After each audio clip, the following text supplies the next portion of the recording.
Hello all you beautiful people, welcome back to my YouTube channel. Today we're going to be playing Tiny Bunny, and it's a game that I got on Steam. It was released in March, and apparently they're going to be releasing 5 episodes of this, and this is the first one. And it's like a horror, a scary visual novel. So hopefully I won't get lost in this one, because you know me, I have my microphone half my way every time. Oh shit, what was what was that? I think my microphone was about to snap off and kill me. Anyway, what was I saying? Oh yeah. 5 episodes, this is the first one. This is my like test PC game thing. I'm gonna try and record it, and hopefully my PC will be able to record me and let me play the game at the same time. Because I tried with Grounded, I tried streaming it and it just did not work. So maybe recording it might be a bit better. And if this does work, then I can play a lot more different games. I'm not just restricted to the PS4. And if it doesn't work, you'll never see this anyway. So don't need to worry about it. Yeah, we're gonna play it.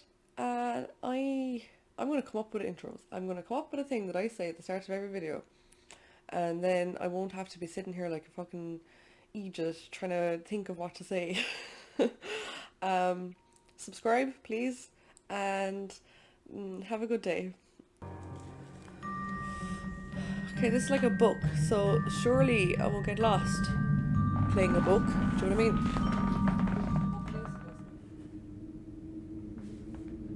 Okay.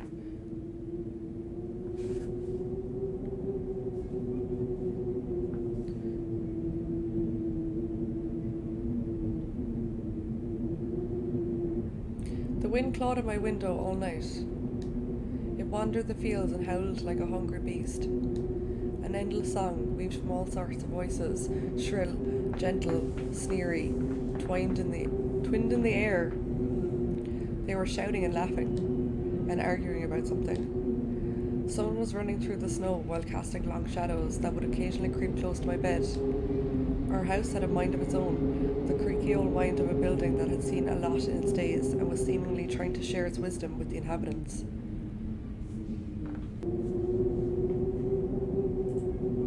The lonely house faced the forest, and the dark green thicket gazed back with its hollow eyes, rustling, whizzing, swaying back and forth. One could come out and stand at the edge of the forest to reassure themselves there was nobody behind the crooked trees.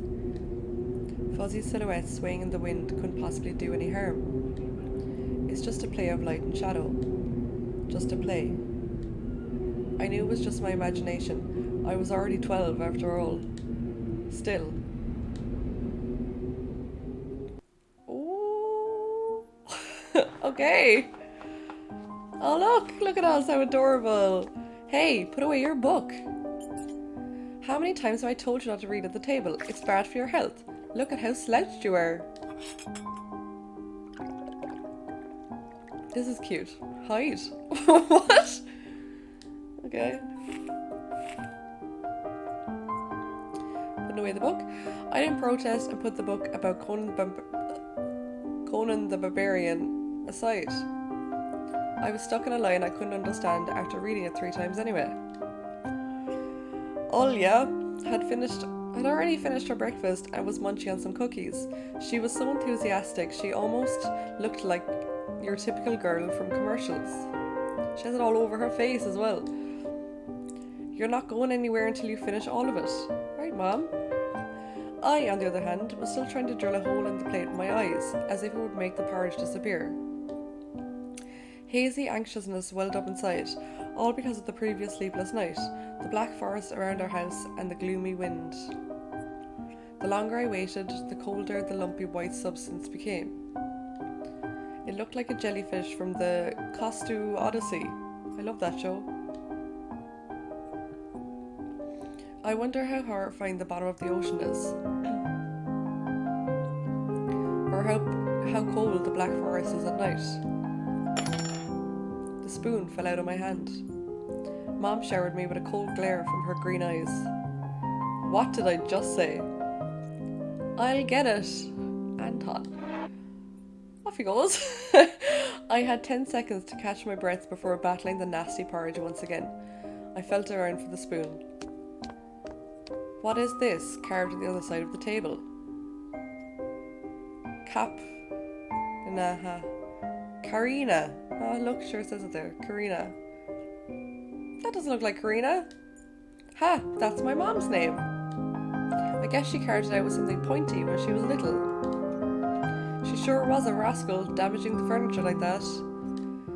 She would scold me for a week if I did something similar though. Should I remind her about it? No, she's been in a bit of a bad mood lately. I imagined her being my age, sitting onto this table. I wonder, was Mom afraid of the dark back then? Or the sounds coming from the attic? Or the thick forest? I imagine my grandma coming into my little mom's room, sitting at the edge of her bed, where Olya sleeps nowadays, and saying this in her soft, smooth voice. Tega is a special place, little girl. It's watching you closely, sniffing you out, trying to discern what kind of beast you are. If you're a good sort, it won't abandon you in times of trouble. But if you're a bad apple, it'll grab you by the side and drag you under the ground. And that would be it. Grandma was caring. She never fought with anybody, never yelled, never swore. Those were the times without the maddening screams until late at night, without smashed dishes and mutual accusations. Our parents used to love each other back then. I remember listening in on one of their conversations by chance. They were talking about Grandma getting prepared for her funeral. She had already bought a casket, and she called it her cute funeral box. It waited for its time in the closet, patiently. Imagine buying your own coffin and keeping it in your house. Like, look, it's just my cute little funeral box. Can't wait. It was black, upholstered with me-coloured material on the inside. I saw when my grandma was getting buried. The house didn't change since the time she was alive. Only all of the photos were gone. Glass-covered pictures with grey faces of my ancestors. They all had a dead. Oh, okay. Just keep reading. They all had a dead but watchful look in their eyes. I crawled out from under the table. Do you think I'd get a new spoon? Olya was done with her cookies and was looking at my share like a sly woodland critter. I turned my gaze towards the frosted window. There were a lot of dark pines outside, but they didn't grab my attention. The pattern of frost formed a picture on the glass. Olya, look, it's a fox. Where? It looked almost like those optical illusion thingies they put on the back of student notebooks. A mixture of lines at first glance, but if you blur your vision a little bit and look under a certain angle, not outside, on the window. Look, here's the nose, and here's, hey, eat up. Yes, just a moment. I don't see anything. Hurry up, there's not much left. There it is, but it still doesn't look like one. And I'm telling you it does. No, it does. Stop it, these kids, I swear. Now I couldn't see the fox either. It disappeared, went away. Only the frosty patterns, similar to stretched out nettle leaves, kept creeping up the glass. Oh, Dad! My dad entered with long, measured steps. I want to have a beard like his when I grow up. Mom would always ask jokingly, come on, shave it off, it stings. This was so long ago. Nowadays, rumbling doors and witty comebacks were an everyday occurrence. Olya always covers her ears whenever she hears something like, what's the point in all this, through the wall. It's all for your sake, Dad would reply, for the sake of our family. I always caught every sound in fear of hearing the most dreadful, the deadliest words that started with a D. Divid. D-I-V-D. Is that a D-I-V-O or D-I-V-O? Okay. I don't even want to finish it. Divorce! Oh!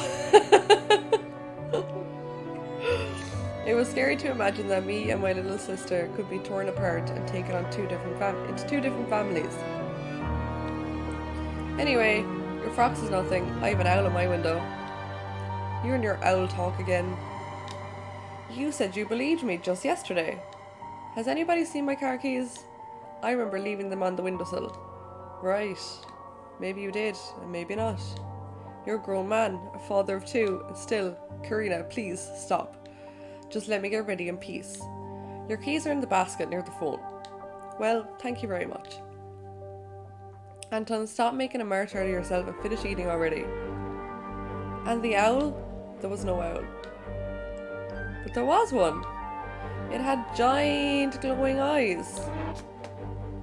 Olya sprung up from her chair and placed her hands on her little face, imitating a pair of eyes with her fingers, the size of an apple each. Last year you had Babby in your closet, and now this owl? But I saw it.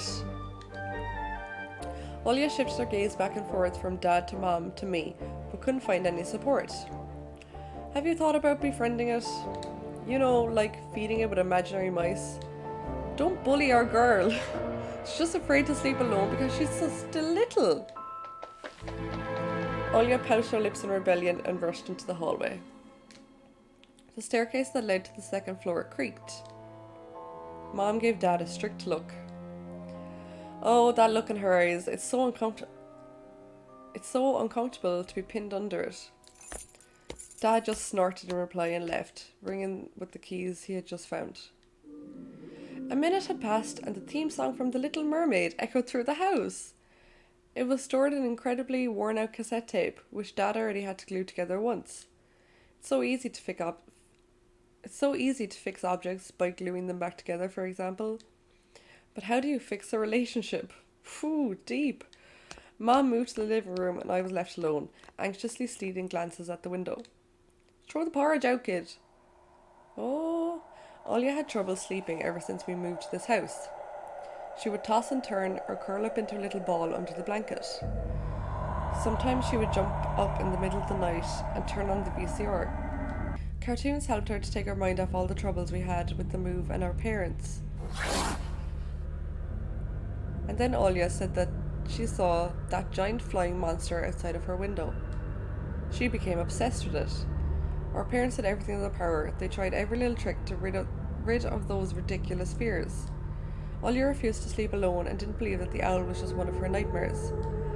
After tonight, I wasn't sure what to make of my sister's words, what to think of it myself. Can nightmares be infectious? Just last night I couldn't get a wink of sleep and ended up thinking of what to expect in my new school. There was a couple of days left before the beginning of the new term. My imagination drew long, twisting hallways that led to classrooms full of kids, but all the students behind their desks were simply dark figures, cut out using a template. Circular holes gaped in the middle of their faces, and a pairs of eyes blinked inside those holes. It was as if some completely different creatures were looking at me from behind the flat black silhouettes. Their cruel glares, filled with icy sneers, made me shiver from head to toe. Will I survive here? Won't they gang up on me and beat me down, stomp on me with their bloodied shoes? The damn school can burn for all I care. I just wish for anything to happen to it. Doesn't really matter what. I didn't want to go there that badly.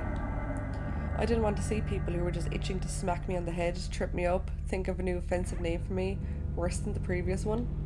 I felt like the glasses I wore made me an outsider, or some sort of monster. My gaze slid across the drawings hanging on the walls.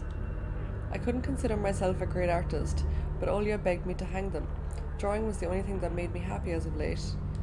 The small circle of friends I had also enjoyed my paintings, and they promised to call me from time to time. Sometimes I imagine Mom picking up the phone and saying in a cold voice, "You've got the wrong number," or "Anton is not around." Anton is not around. I imagined my future classmates lying in their beds, just like me, listening to the howls of invisible werewolves outside their windows. Maybe my new classmates will like me after all. But who would ever like a boy with thick glasses? What's wrong with his glasses? Who cares if you've got glasses? That's so cute. I mean, my dad used to wear glasses when he was little, and now he's married to the most beautiful woman on the planet, my mom. The house creaked, pressed by the wind. The condo we used to live in, a 9-floor concrete building, buzzed with the neighbour's drill, mumbled with a TV set from behind the wall, cried like a baby from the big family next door. Our current house, though, I can't really call it new, was completely different. It was silent and easygoing during the day. Its shadows lay dormant in the corners, on the closet cobwebs, and under the stairs. But they all woke up during the night. Should I skip on by accident? The floor was squeaky, rusty drains were moaning, the attic was occupied by noisy drafts. One could think the house was performing some sort of demonic melody. And then I realised I was in fact hearing music. It was already playing for a good while.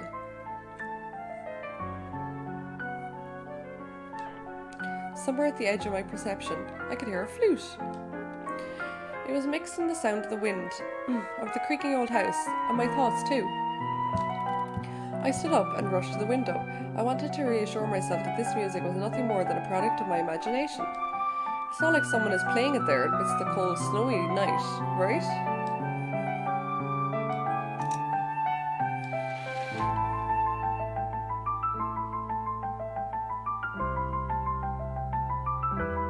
Someone was dancing in the field. Black silhouettes I could barely make out, with the dark forest as their backdrop. Guess that's a bear, a fox, a bird, a wolf, and someone playing the flute. They jumped around, basked in moonlight, bumped into piles of snow, rolled around and crawled on all fours. Stories about wolves playing under the moon came to mind, but these were clearly not wolves. They stood upright at times, circled around holding hands and whipping up snow, disappearing into the shadows for a brief moment and then coming back. Something bizarre was going on. Shadows dancing in the starless abyss made my imagination go wild, making me anxious at the same time. Suddenly, the music had stopped. The dancing shadows froze in place, and I could swear pierced me with their eyes. One of the silhouettes immediately parted from the bizarre shadow carnival and sprinted across the field with giant leaps.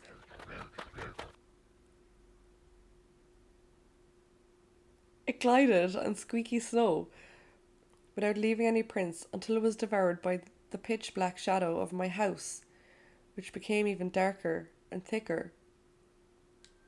My heart was jumping around like the bird inside a cage. I'm afraid to continue because it's gonna fucking jump up. I shut the curtains with a swift motion and stepped back towards the bed. They saw me. A freezing torrent of fear washed over me.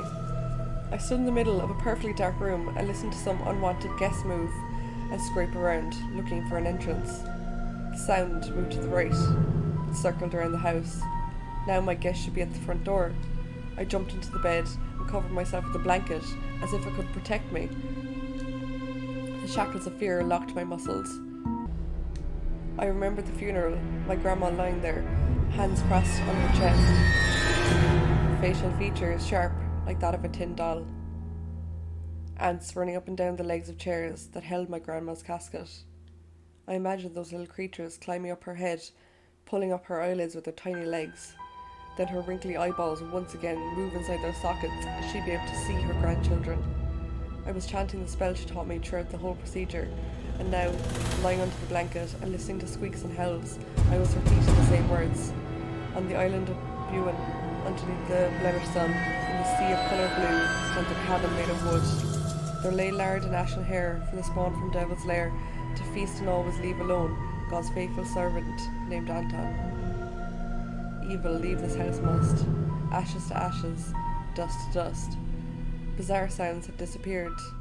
I cautiously peeked out from under the blanket and saw curtains waving around like a hangman.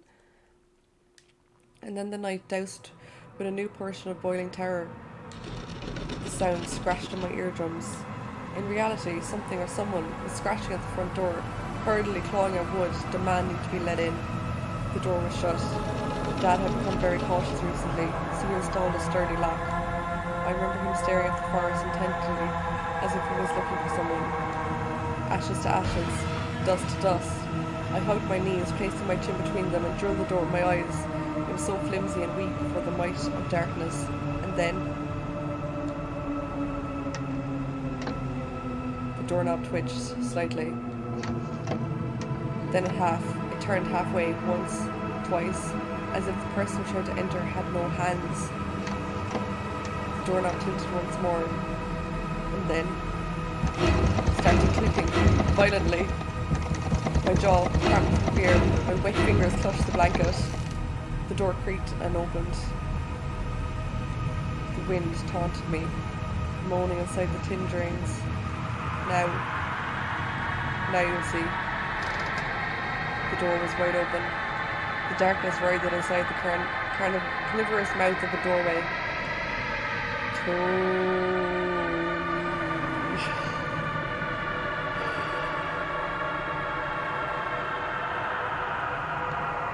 It was as if night itself was calling out to me, flapping its black wings and squeaking of rusty hinges. I was trembling, ensnared by the web of darkness that hung in the corners of my room, waiting for the one who weaved it to come out of the gaping black hole. Tony. Sorry.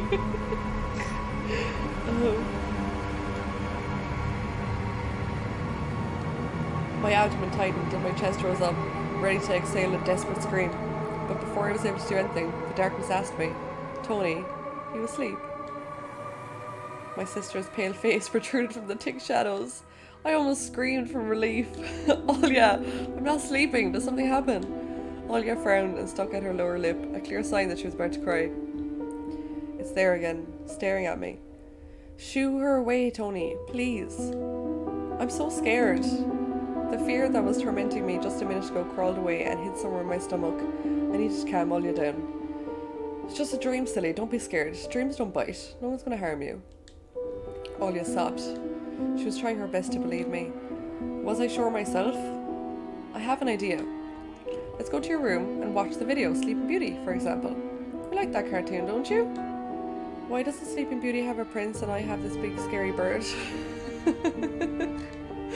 That question took me by surprise. Alright, let's watch Cinderella. My thoughts became tangled, fuzzy. What was that? What studied me with its eyes while dancing feverishly under the moon? The darkness was clinging to the window, and it couldn't be fooled by Grandma's old chants. It couldn't be satisfied with a feast of lard and long ashen hair. "Tony, you coming?" Yes, just a moment." What the fuck?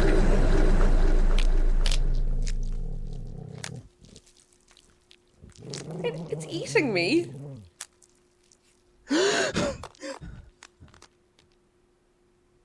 my god, my heart just stopped. Whew. That's why I didn't want to laugh at Olya and her owl in the morning. Who could be visiting us here in the middle of nowhere? We don't know anyone around here. So persistent. I felt extremely unsettled just from a silly thought that our morning guest could have come from the woods. I could barely hear voices coming from the front door. My mind was urging me to hide. In the closet, under the table, behind the curtains, where Olya always hides. "Tony, come here." I felt like kettlebells were tied to my feet, but still dragged them towards the hallway.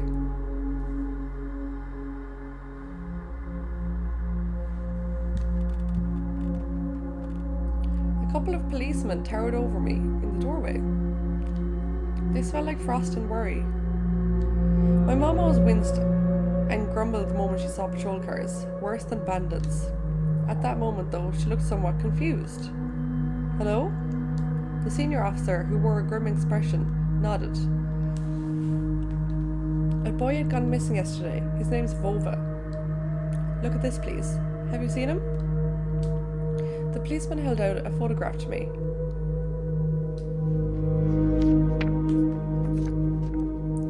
There was a ginger boy around the age of elementary school, pictured with a wall carpet as the backdrop.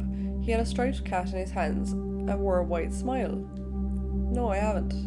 "Are you sure? Look closely." Where would I see him? I don't know anyone around here. I barely leave the house. Well, maybe you've seen him from the window. That's right, your windows look straight at the forest, don't they? The window. No, I haven't seen anything. I see. He sounded tired, but his eyes, his stare, long and heavy, was full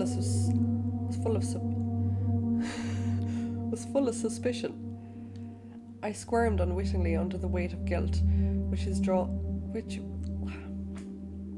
I need a moment. I squirmed unwittingly under the weight of guilt, which his giant shadow cast over me. The policeman finally tore his eyes away from me and glanced over the hallway, the stairway, and the cracks in the ceiling, which I haven't noticed before for some reason. How do you like your new place, by the way? Getting used to it? Bit by bit. It's just our little daughter misses the city a lot. Misses the city, huh? Have the locals been treating you well? Yes, everything's alright, thank you. The policeman pierced through me one more time with his grey eyes. My head started spinning. Can I help you somehow? I asked that in a shaky voice to look like a polite boy and to end his unpleasant conversation sooner. Now that I think about it, you look just like one of my nephews, little fella. He's a witty boy around your age, wears the same type of goggles, haha, always engrossed in reading those mystery novels. Told me he wants to enroll in police school when his family visited this year. Wanted to help other people, just like me, see? I felt uncomfortable, as if a distant relative and not a police officer stood before me. You know what? Little boys like you should stay at home, steer away from trouble. The times have changed so much. Mom interjected in a cold voice. You don't say. Ah, well then. What grade are you in, Tony boy? 6th.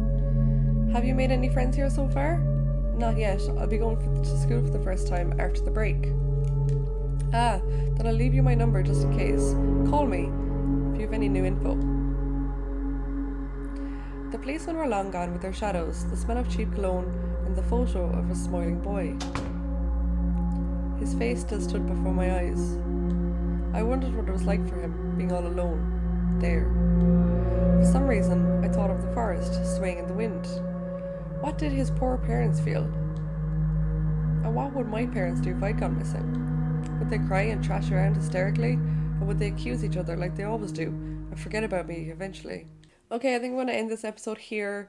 I'm going to cut this into 2 parts. I've actually already finished the game and it's an hour long, so I'm going to just stop it here and have it 2 half-an-hour long episodes. So please let me know if you like this. The next half will be coming soon. It's really good. I actually really enjoy this game, and I will be playing episode 2 and the rest of the episodes when they come out. Let me know what you think. Leave a like, comment, subscribe, all that good stuff, and I will see you in the next one.